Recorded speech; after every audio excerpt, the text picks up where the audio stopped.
Sugar జబ్బుతో బాధపడుతున్నప్పుడు రక్తంలో గ్లూకోజ్ను స్థిరంగా అదుపులో ఉంచుకునేందుకు ఓవైపు మందులు వాడుతూనే మరోవైపు కఠినమైన ఆహార నియమాలు పాటించాల్సి ఉంటుంది.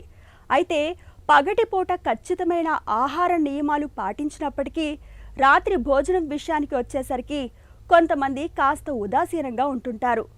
పొద్దుపోయి తినడం, ప్రోటీన్ ఆహారాలను అధికంగా తీసుకోవడం చేస్తుంటారు. నిజానికి రాత్రి భోజనంలో సరైన జాగ్రత్తలు తీసుకోకపోతే గ్లూకోజ్ స్థాయిలు వేగంగా పెరగడమో లేదా పడిపోవడమో జరుగుతుందని చెబుతున్నారు డాక్టర్లు. ఈ నేపథ్యంలో మధుమేహులు రాత్రి భోజనంలో తీసుకోవాల్సిన జాగ్రత్తల గురించి ఇప్పుడు తెలుసుకుందాం.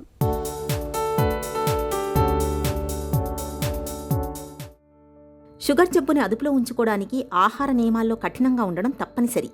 ముఖ్యంగా రాత్రిపూట భోజనంలో మరిన్ని జాగ్రత్తలు తీసుకోవాల్సి ఉంటుంది. కొంతమంది రాత్రిపూట ఆహారాన్ని మానేస్తుంటారు. అది మంచిది కాదు. రాత్రి భోజనం మానేయడం వల్ల రక్తంలో గ్లూకోజ్ స్థాయిలు అమాంతంగా పెరుగుతాయి లేదా పడిపోతాయి. ఇవి రెండూ మంచిది కాదు. ఇక రాత్రిపూట ఆహారాన్ని అధికంగా తీసుకోవడమూ మంచిది కాదు. ఎందుకంటే అధికంగా ఆహారాన్ని తీసుకున్నప్పుడు అది త్వరగా జీర్ణం కాదు. దీంతో రక్తంలో గ్లూకోజ్ స్థాయిలో అదుపు తప్పే ప్రమాదం ఉంటుంది. ఇక రాత్రి భోజనంలో పీచు పదార్థాలను బాగా తగ్గించడం, బాగా శుద్ధి చేసిన ఆహారాలను తీసుకోవడం ఏమంత మంచిది కాదు. అన్నం, బ్రెడ్, మైదా, పాస్తా తదితర పదార్థాలతో తయారు చేసినవి తిన్నప్పుడు రక్తంలో గ్లూకోజ్ రెట్టింపయ్యే అవకాశం ఉంటుంది. తియ్యటి పండ్ల రసాలు, కేకులు, ఐస్ క్రీములు తీసుకున్నప్పుడు రాత్రి వేళల్లో షుగర్ స్థాయిలు వేగంగా పెరుగుతాయి. ఇక రాత్రి భోజనంలో పీచు తక్కువగా ఉన్నప్పుడు, ప్రోటీన్ తక్కువగా ఉన్నప్పుడు తిన్న ఆహారం త్వరగా జీర్ణమైపోతుంది.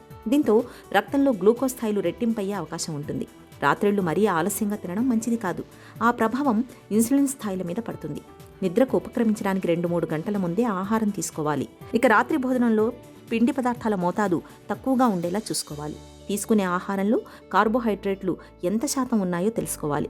కప్పు కొలతతో అన్నం తినడం మంచిది. ఫ్రైడ్ చికెన్, సాస్, చీజ్ ఉపయోగించిన పదార్థాలను రాత్రి వేళ తీసుకుంటే వాటి వల్ల శరీరంలో కొవ్వు పేరుకుంటుంది. దీని కారణంగా రక్తంలో షుగర్ లెవెల్స్ వేగంగా పెరుగుతాయి.